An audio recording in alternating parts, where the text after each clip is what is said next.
Hello hello dear, मैं अमन आजाद आप लोगों के लिए 20 मिनट के शो को लेके दोबारा आया हूं। आज के शो में हम लोग पढ़ेंगे बौद्ध धर्म के बारे में, है ना। बौद्ध धर्म के पूरे जितने भी इतिहास में जितने सारी घटनाएं संबंधित है बौद्ध धर्म या बुद्ध से संबंधित जितनी घटना है, सबको हम लोग आज 20 मिनट के शो में कंप्लीट करेंगे। आइए देखते हैं एक बार, है ना। आइए शुरू करते हैं। बौद्ध का बौद्ध के जीवन को हम लोग पढ़ते हैं बहुत अच्छे ढंग से।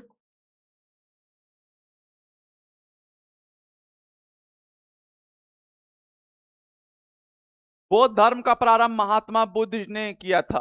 बौद्ध धर्म का प्रारंभ किससे होता है? महात्मा बुद्ध यानी गौतम बुद्ध से इनकी शुरुआत होती है। इनके बचपन का नाम क्या था? बचपन का नाम सिद्धार्थ था। बचपन का नाम क्या था? सिद्धार्थ। इनका जन्म नेपाल के लुम्बिनी में यानी कपिल वस्तु का क्षेत्र। लुम्बिनी वह जगह है जहां गौतम बुद्ध पैदा हुए थे। लुम्बिनी एक है ना, एक तालाब का क्षेत्र था। जब गौतम बुद्ध की माँ जा रही थी प्रसव पीड़ा के दौरान, है ना, जब उनकी माँ गर्भवती थी, जाने के दौरान वो क्षेत्र लुम्बिनी में पैदा हुए थे। गौतम बुद्ध के पिता सुदोधन शैक कुल के प्रधान थे और महामाया यानी उनकी माता कोलिय वंश की प्रधान थी। महामाया कोलिय वंश की प्रधान थी और पिताजी सुदोधन शैक कुल के प्रधान थे। महामाया की मृत्यु हो जाती है ना। जब गौतम बुद्ध का जन्म होता है उसके 7वें दिन उनकी मां की मृत्यु हो जाती है। फिर उनकी मौसी यानी मौसी गौतमी गौतमी ने महात्मा बुद्ध को क्या किया? उनका पालन पोषण किया। गौतमी इनकी क्या थी? सौतेली माँ थी। सौतेली माँ थी क्योंकि इसकी माँ महामाया की मृत्यु गौतम बुद्ध के जन्म के 7वें दिन हो गया था। इनका विवाह 16 वर्ष की उम्र में, है ना, इनका विवाह भी बाल विवाह यानी 16 वर्ष की उम्र में हो गया था। इनकी पत्नी का नाम था यशोधरा। यशोधरा का विवाह किसके साथ? तो महात्मा बुद्ध के साथ हो गया, है ना। चलिए आगे देखते हैं। आगे गोपा बिंबा यह भद्द कच्छा नामक अति सुंदर स्त्री से हुआ था, है ना। ये इन्हीं के उपनाम थे। इनके पुत्र का नाम क्या था? इनके पुत्र का नाम राहुल था। मुख्य पॉइंट, कब कब जन्म, है ना, तो 563 में जन्म हुआ था नेपाल में। माता का नाम क्या था? माता का नाम महामाया। सौतेली माँ का नाम गौतमी। विवाह 16 वर्ष की उम्र में। पिता सुधोधन शैक कुल के थे और माता, है ना, माता कौन सी कुल की थी? माता कोलिय वंश की थी। चले अगले पेज में चला जाए। सिद्धार्थ को तथागत, कनक मुनि, शैक मुनि भी नाम दिया गया, है ना। एशिया का दीपक कहा गया, शैक मुनि कहा गया और इन सब नाम को दिया गया। एशिया का दीपक, है ना, लाइट ऑफ एशिया भी कहा गया इन्हें। इन्होंने 4 अवस्थाओं को देखा था अपने धर्म क्षेत्र में। यानी जब ये जब अपने राज क्षेत्र में थे तो घूमने के दौरान इन्होंने 4 अवस्थाओं को देखा था। एक बूढ़ा व्यक्ति, एक बीमार व्यक्ति, एक जवान व्यक्ति, है ना, एक सन्यासी। फिर से बोले, एक बीमार व्यक्ति, एक वृद्ध व्यक्ति यानी बूढ़ा व्यक्ति, एक शव, एक मरा हुआ शरीर और एक सन्यासी को देख के इनके दिमाग में चला कि ये अवस्थाओं को थोड़ा समझते हैं और इन्होंने गौतम बुद्ध से महात्मा बुद्ध की और लौटना शुरू किया। इन्होंने बैराग यानी घर की गृह त्याग 29 वर्ष की उम्र में किया। इन्होंने गृह त्याग कितने वर्ष में? 29 वर्ष की उम्र में किया, जिसे बुद्ध धर्म में महानिष्कर्मण कहा गया। बौद्ध धर्म में क्या कहा गया? महानिष्कर्मण, मतलब घर को गृह को त्याग के निकल गए। इन्होंने अलार कलाम से सांख्य दर्शन की, है ना, शिक्षा ली थी। इनके 2 गुरु थे। एक अलार कलाम थे जिन्होंने सांख्य दर्शन की शिक्षा दिया। दूसरा क्या थे? रुद्र कराम थे। ये योग गुरु थे। क्या थे? योग गुरु, है ना। एक ने सांख्य दर्शन की ज्ञान दिया, दूसरे ने क्या किया? योग दर्शन की शिक्षा दी।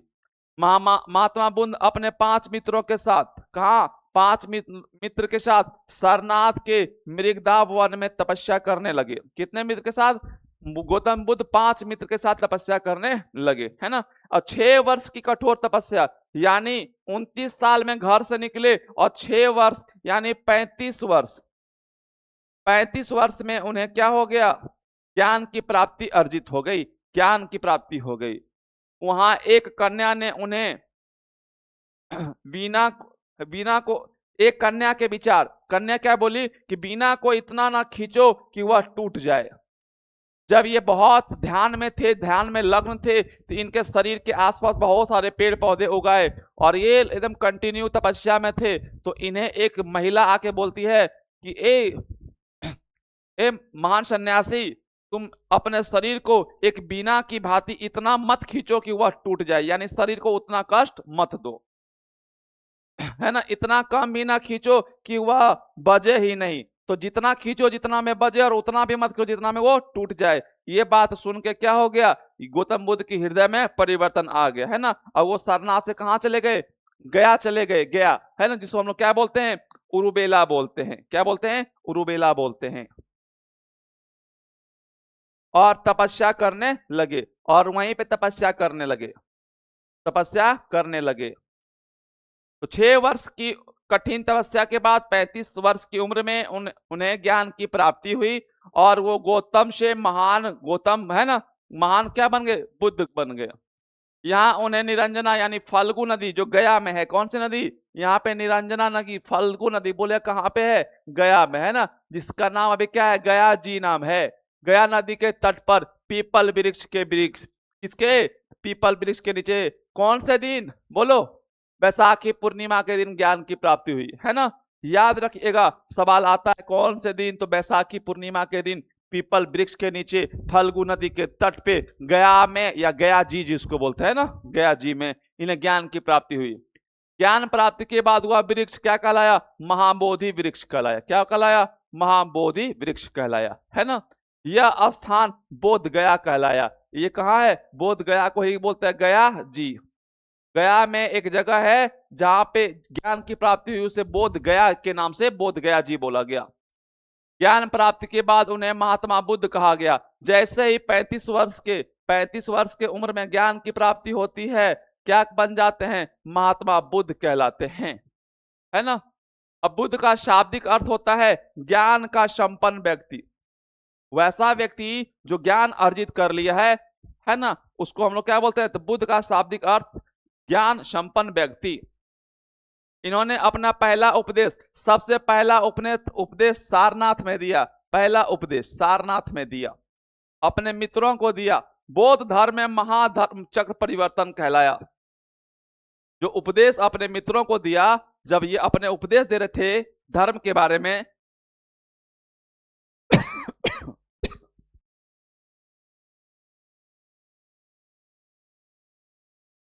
इन्होंने सर्वाधिक उपदेश कहां दिए, तो कौशल देश की राजधानी श्रावस्ती में सर्वाधिक, सर्वाधिक यानी सबसे अधिक बार उपदेश यहीं दिए। अब प्रथम उपदेश सारनाथ में दिए। इनकी भाषा क्या थी, इनकी भाषा पाली थी। इनकी भाषा क्या थी, पाली भाषा में उपदेश दिए। इन्होंने श्रावस्ती में अंगुलीमाल नामक डाकू को शिक्षा दिया। अंगुलीमाल महान डाकू था, उन्हें शिक्षा कौन दिया, तो गौतम बुद्ध के द्वारा उन्हें शिक्षा दिया गया। महात्मा बुद्ध के सबसे प्रिय शिष्य का नाम क्या था, आनंद। सबसे प्रिय शिष्य का नाम क्या था, आनंद और उपाली। आनंद और उपाली सबसे प्रिय शिष्य थे, है ना। और इनकी माता गौतमी इस धर्म को मानने वाली पहली महिला थी।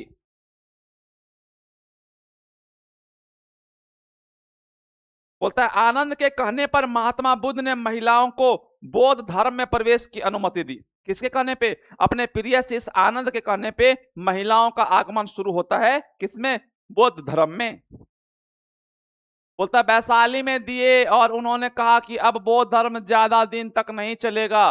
बौद्ध धर्म अपनाने वाली पहली महिला गौतमी, और दूसरी महिला, देखो ध्यान से, पहली महिला कौन थी, गौतमी। कौन थी, गौतमी। कौन है गौतमी, इनकी मौसी, है ना, गौतमी जो इनको पाली है। और दूसरी महिला कौन थी, अम्रपाली। अम्रपाली कहाँ की थी, वैशाली। पहली महिला इनकी मौसी, दूसरी महिला कौन थी, वैशाली की अम्रपाली। बौद्ध धर्म अपनाने वाला पहला पुरुष कौन था, तो पहला पुरुष बौद्ध धर्म को मानने वाला तपस्सु तथा मल्ली। कौन था, मल्ली था। महात्मा बुद्ध ने कहा कि मेरे उपदेश को अंधविश्वास के रूप में मत लेना। मेरे उपदेश को अंधविश्वास के रूप में मत लेना, बल्कि इसे तर्क के आधार पे, किस पे, तर्क के आधार पे अपनाना। ये तर्क की बात करते हैं, अंधविश्वास के बारे में नहीं बोलते हैं, क्योंकि अंधविश्वास के विरुद्ध काम करना प्रारंभ किए थे। अब आता है महात्मा बुद्ध के 4 सत्य। क्या क्या है देखो ध्यान से। संसार दुखों से भरा है। संसार के सभी लोग, जितने लोग हैं, सब दुख से है। कुछ का अलग है, कुछ का अलग है, सब लोग दुखों से भरे हैं। सभी के दुखों का कोई ना कोई कारण है। दुख का सबसे बड़ा कारण क्या है? इच्छा। सबसे बड़ा कारण क्या है? इच्छा है। इच्छा है, ये चाहिए वो चाहिए, यही दुख का सबसे बड़ा कारण है। और चौथा और अंतिम है ना, महात्मा बुद्ध ने इच्छा पर नियंत्रण पाने के लिए क्या किया? अष्टांगिक मार्ग की माध्यम बताया, है ना, अष्टांगिक मार्ग का माध्यम बताया, रास्ता बताया।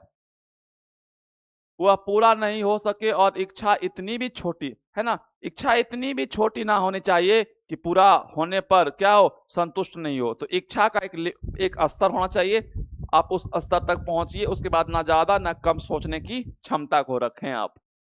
महात्मा बुद्ध ने कहा कि यदि कोई इच्छा अधूरी रहेगी तो वह पुनर्जन्म का क्या होगा? कारण बनेगी। अगर हमारी इच्छा अधूरी होगी तो हमें अगले जन्म लेने का क्या होगा? इच्छा होगा कि हमको अगले जन्म में कुछ कर सके। पुनर्जन्म से छुटकारा पाने के लिए इच्छा को मारना पड़ेगा, है ना। अगर तुम पुनर्जन्म नहीं लेना चाहते हो तो अपने इच्छा को क्या करो? मार दो। आगे चलिए। उपदेश पाली भाषा में था, हम लोग पहले पढ़ चुके हैं। महात्मा बुद्ध ने निर्वाण प्राप्ति को सरल बनाने के लिए 10 शीलों पर बल दिया। निर्वाण मतलब होता है शरीर को त्यागना। शरीर को त्यागने के लिए 10 बलों का, 10 शीलों पर बल दिया, है ना। बोलता है मगध के राजा बिंबिसार ने बुद्ध के निवास के लिए बेलूवन एक जगह है, उसका विकास किसने किया? बिंबिसार ने किया। पूछता है सवाल कि बेलूवन किसके लिए विकास किया गया? बौद्ध धर्म के लिए किया गया। लिच्छवी लिच्छवी राजा यानी लिच्छवी ने बुद्ध के निवास के लिए क्या बनाया? कुटाग्रशाला बनाया, है ना। और गौतम बुद्ध उज्जैन के शासन काल में कौशाम्बी आए थे, उज्जैन, है ना, जिन्होंने पटना का विकास किया था। बुद्ध के अनुयायी 2 भागों में विभाजित हो गए। बुद्ध के मानने वाले 2 भागों में बट गए। एक भिक्षुक और दूसरा क्या हो गया? उपासक हो गए, है ना। भिक्षुक और क्या हो गए? उपासक हो गए। चला जाए आगे। महात्मा बुद्ध ने 3 दर्शन के बारे में बताए। एक अनिश्वरवाद, एक शून्यवाद, दूसरा क्षणिकवाद, है ना। जो ईश्वर को नहीं मानता हो, जो ईश्वर का अस्तित्व को नहीं मानता हो, उसको अनिश्वरवाद बोलते हैं, है ना। शून्यवाद क्या होता है? व्यक्ति सर्वोपरि नहीं है, उसमें व्यक्ति सर्वोपरि नहीं है ना। वो सर्वशक्तिमान है, कुछ भी कर सकता है, सर्वशक्तिमान है। और चला जाए आगे। बुद्ध धर्म के, है ना, 3 प्रमुख सिद्धांत, बुद्धम शरणम, है ना, बुद्ध संग धम, है ना। जो बोलते हैं बुद्धम शरणम गच्छामि, तो बुद्धम संगम धम, बुद्ध संग और धम की है चर्चा। और बुद्ध के जो सब शिक्षा का संकल्प है, सभी चीजों का संग्रह है, उसे त्रिपिटक कहा गया। बौद्ध धर्म को पढ़ने के लिए, जानने के लिए जो एक संग्रह बनाया गया, उसे क्या बोलते हैं हम लोग? त्रिपिटक। क्या बोलते हैं? त्रिपिटक बोलते हैं।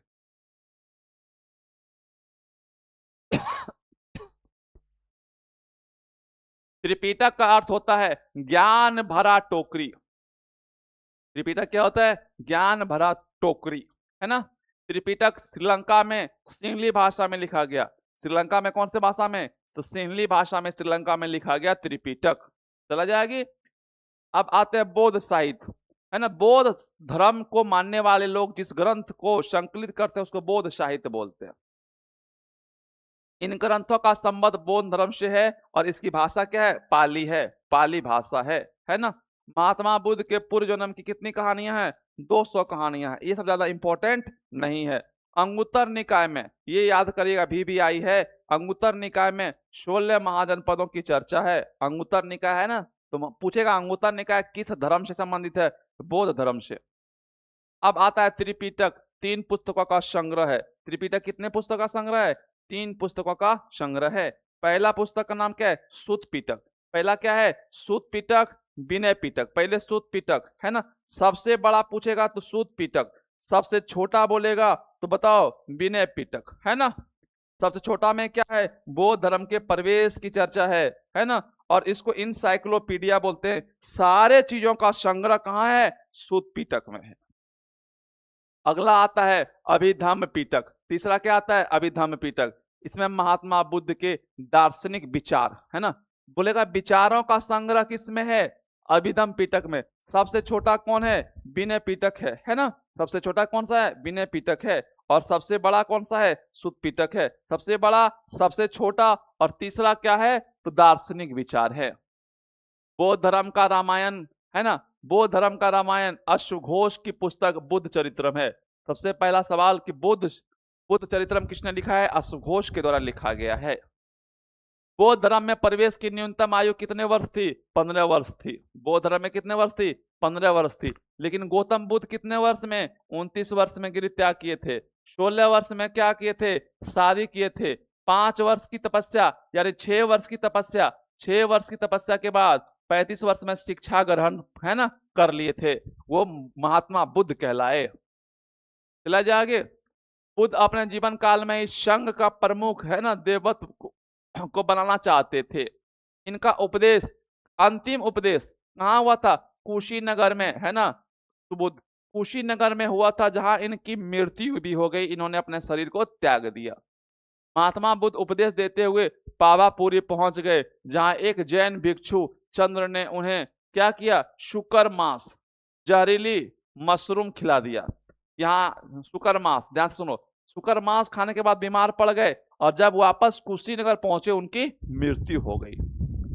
तो मृत्यु कुशीनगर में हुई, लेकिन पावापुरी के एक शासक ने है ना, उस क्षेत्र के एक कुमार ने शुकर मांस यानी जहरीली मशरूम खिला दी थी। इनसे उनकी मृत्यु हो गई। क्या हो गया था? डायरिया हो गया, डायरिया। और डायरिया का उस समय कोई इलाज नहीं था और उनकी मृत्यु कुशीनगर में हो गई। उसको हम लोग क्या बोलते हैं? महापरिनिर्वाण। क्या बोलते हैं? महापरिनिर्वाण बोलते हैं। वो जनपद का नाम क्या था? मल महाजनपद।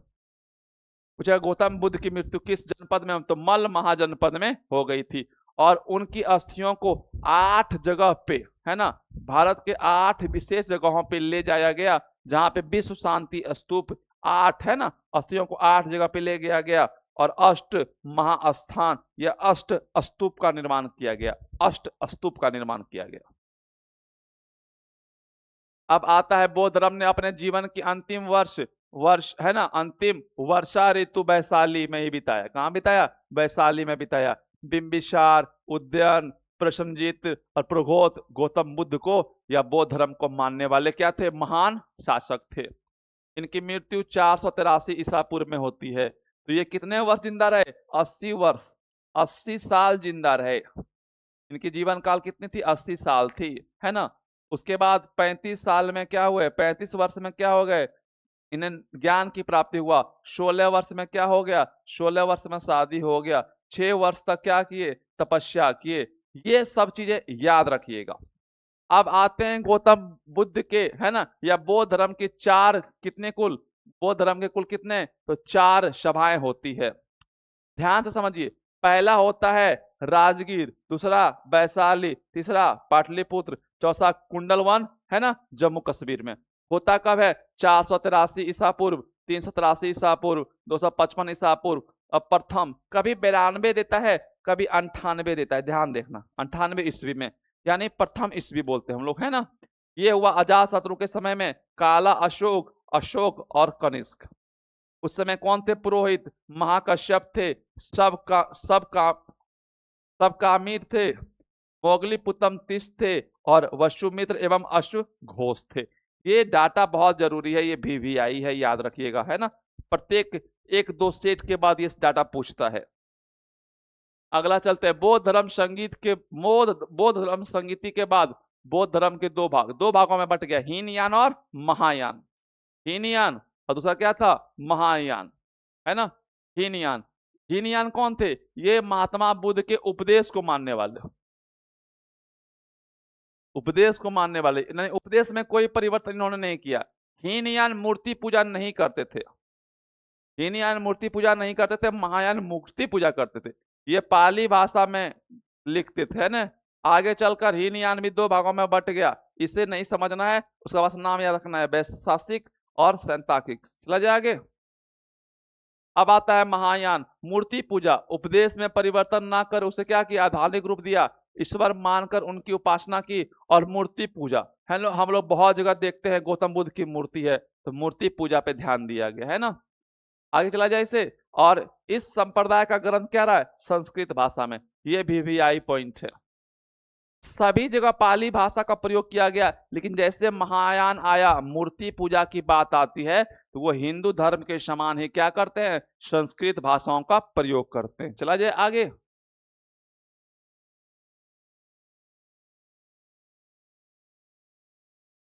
चलिए आगे। औदंतपुरी विश्वविद्यालय बौद्ध धर्म के महायान से संबंधित है। इसका संस्थापक कौन थे? गोपाल। गोपाल ने औदंतपुरी है ना विश्वविद्यालय की स्थापना की थी। अब चलिए लास्ट पेज चलते हैं जो इंपॉर्टेंट है। आइए। गर्भ, जब गौतम बुद्ध की मां महामाया गर्भवती थी तो उस गर्भ को प्रतीक चिन्ह दिया गया हाथी। जब गौतम बुद्ध का जन्म होता है कपिल वस्तु में, उसको कमल है ना, और गर्भ को हाथी। गृह त्याग, जब गौतम बुद्ध 35 वर्ष की उम्र में, 29 वर्ष की उम्र में, 29 वर्ष में घर छोड़ते हैं, तो गृह त्याग को क्या दिया गया? घोड़ा दिया गया। युवा अवस्था, युवा अवस्था को साण बोला गया है ना, साण, ऊर्जा से भरा हुआ अवस्था। ज्ञान प्राप्ति 35 वर्ष में हुआ, और ज्ञान प्राप्ति हुआ था पीपल वृक्ष में, तो उसका चिन्ह पीपल दे दिया गया।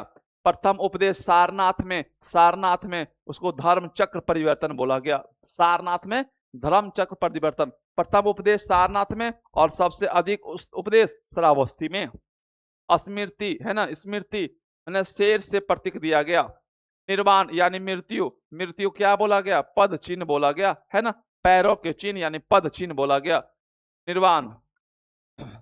और मृत्यु यानी स्तूप नाम दिया गया। क्या दिया गया? स्तूप नाम दिया गया। महात्मा बुद्ध का जन्म, ज्ञान प्राप्ति तथा मृत्यु वैशाख अप्रैल महीने में। बस तीनों के तीनों याद रखना, जन्म भी, ज्ञान की प्राप्ति भी, और मृत्यु भी। सोच लो कैसे महान आत्मा थे कि सब कुछ है ना एकदम एक ही डेट में होता है। वैशाख पूर्णिमा के दिन हुआ था।